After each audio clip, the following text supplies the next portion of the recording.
Ուկրաինայի վարչապետ Դենիս Շմիգալի աթոռը դուրս են բերել Գերագույն Ռադայից։ Այս մասին հայտնել է ուկրաինացի պատգամավոր Վլադիմիր Արևը։ Աթոռը դուրս են բերել անհրաժեշտության բացակայության պատճառով, միևնույն է, ոչինչ ըստ էության չի փոխվի, գրել է պատգամավորը։ Նրա խոսքով նախարարների աթոռները հնարավոր չի եղել հանել, քանի որ դրանք ամուր ամրացված էին։ Սակայն դա չի կանգնեցին վճռականորեն տրամադրված տեխնիկական ծառայություններին, հավելել է վերջինս։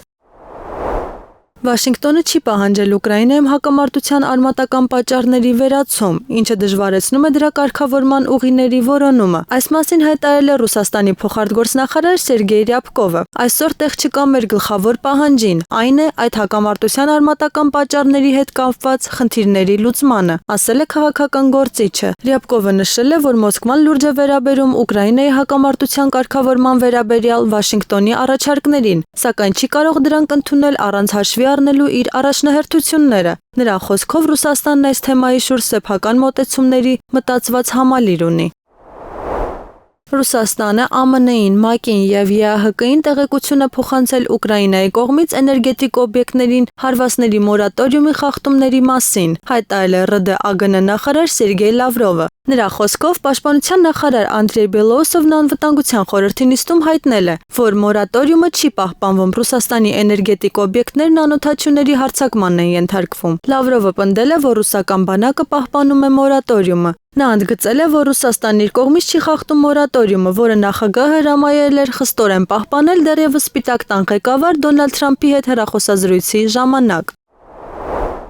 Ռուսաստանը պատրաստ է ԱՄՆ-ին և Իրանին օգնություն առաջարկել իրանական միջուկային ծրագրի շուրջ կառուցողական երկխոսություն ձեռք բերելու հարցում։ Այս մասին հայտարարել է փոխարտգործնախարար Սերգեյ Ռյաբկովը։ Դեռ ժամանակ կա և գնացքը չի մեկնել։ Պետք է կրկնապատկել ջանքերը, որպեսզի ողջամիտ հիմունքներով փորձենք պայմանավորվել։ Ռուսաստանը պատրաստ է իր բարի ծառայություններն առաջարկել և Վաշինգտոնին, և Թեհրանին, և բոլոր նրանց, ովքեր դրանով հետաքրքրված են, հայտարարել է դիվանագետը։ Նրա խոսքով Իրանի միջուկային ենթակառուցվածքներին ամերիկյան հարվածի հետևանքները կարող են աղետալի լինել ողջ Մերձավոր Արևելյան տարածաշրջանի համար։